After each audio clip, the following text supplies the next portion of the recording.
Mauro, antes de mais nada, bom dia para você, bom dia para Cara, bom dia para Dani, bom dia para todo mundo nesta ensolarada manhã de sábado.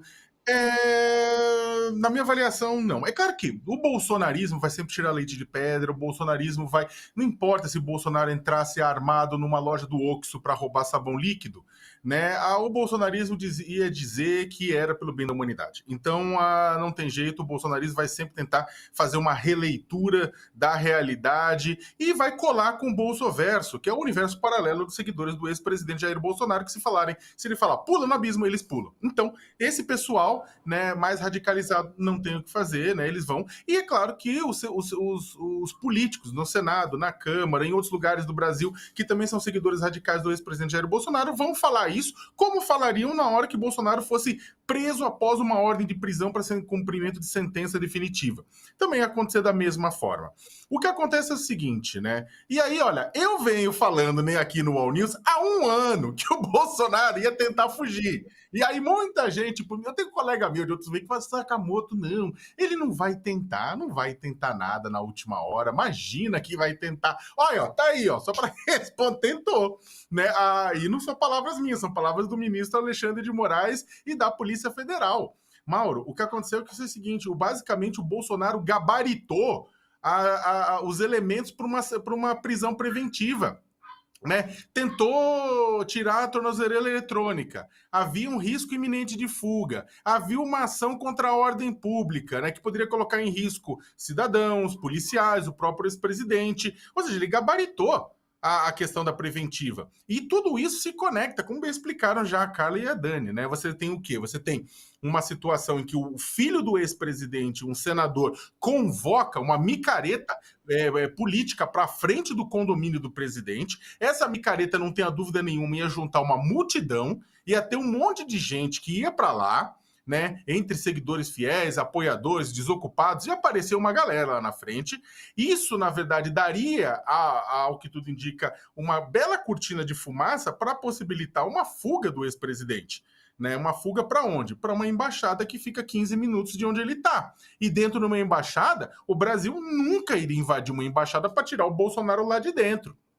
Daí, a possibilidade de cumprimento de pena se escafedeu. A gente avisou que teria isso aqui. Foi discutido no All News. Eu não fui o único. O pessoal falou, olha, o homem pode fugir. Não é só carceragem da PF, papuda, quartel, papudinha ou domiciliar. Tem fuga também. Então, essa era uma hipótese. E ia ser uma desmoralização absurda do Poder Judiciário brasileiro, absurda do sistema policial brasileiro, absurda das instituições, se o Bolsonaro amanhecesse no próximo amanhã, domingo, depois dessa vigília de hoje à noite, depois de um tumulto, depois sei lá, de pancadaria, do que quer que acontecesse lá na frente, causado por isso aí, e ele aparecesse dando tchauzinho de dentro de uma embaixada, seja da Hungria ou dos Estados Unidos.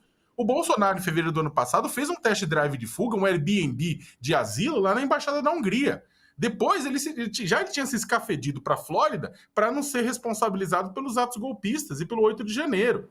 Né? E ele tinha, a Polícia Federal descobriu no celular dele uma minuta de pedido de asilo para o Javier Milei, do nosso país vizinho na Argentina. Então, isso aí era uma realidade e podia acontecer. Mas eu queria até puxar rapidamente uma coisa que eu falei na minha coluna mais cedo, né? Também vai ao encontro do que a Carla comentou, que na prática, gente, o Flávio Bolsonaro mandou o pai dele para cadeia antes da hora, né? Na prática, o Flávio mandou o pai dele para cadeia antes da hora. Porque é o seguinte, seja ele, tenha sido ele o elaborador ou o executor desse plano Mambembe, né? Ao ele convocar a vigília, né? Ele pode... Porque é o seguinte, se fosse só a questão da tornozeleira, o pessoal ia falar, não, eu tentei arrumar, que não sei o que lá, a polícia vai lá, coloca de novo. Eu duvido que ele seria preso só pela tentativa de tirar a tornozeleira, porque ele ia dar uma justificativa. Mas conectando tudo isso, tem razão mais que suficiente para ser preso. Se o Flávio não tivesse feito aquela convocatória, o Jair teria ficado, pelo menos as próximas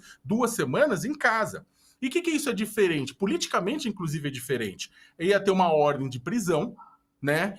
Durante esta semana, os próximos dias, tudo, o bolsonarismo poderia fazer atos, protestos no Brasil inteiro, tudo isso mais. O Bolsonaro talvez tivesse, com algumas diferenças, mas uma possibilidade de um ato semelhante àquele que o Lula teve em abril de 2018 no Sindicato dos Metalúrgicos do ABC. não igual, porque quando a prisão do Lula é decretada, em meio à Operação Lava Jato, na condenação que ele teve, ele foi para o sindicato, falou que ia se entregar, fez a despedida e foi embora.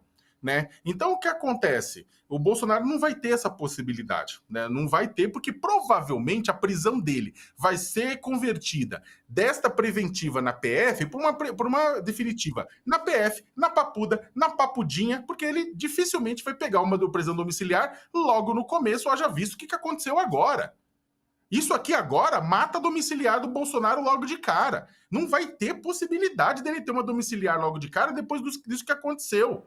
Né? Ele não está bem de saúde para isso, mas está bem de saúde para tentar uma fuga. Então, isso vai ficar fora de cogitação. Depois ele pode conseguir a domiciliar por caráter humanitário. Agora não consegue, não.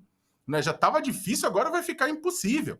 Ô, Léo. Então, terminar, eu acho que existe uma coisa que os filhos do Bolsonaro sistematicamente criam problemas para o Bolsonaro. O Eduardo lá no exterior, com a traição à pátria, que jogou o clã Bolsonaro nessa pecha de traidor, né? E agora o Flávio mandando o pai dele para cadeia antes da hora.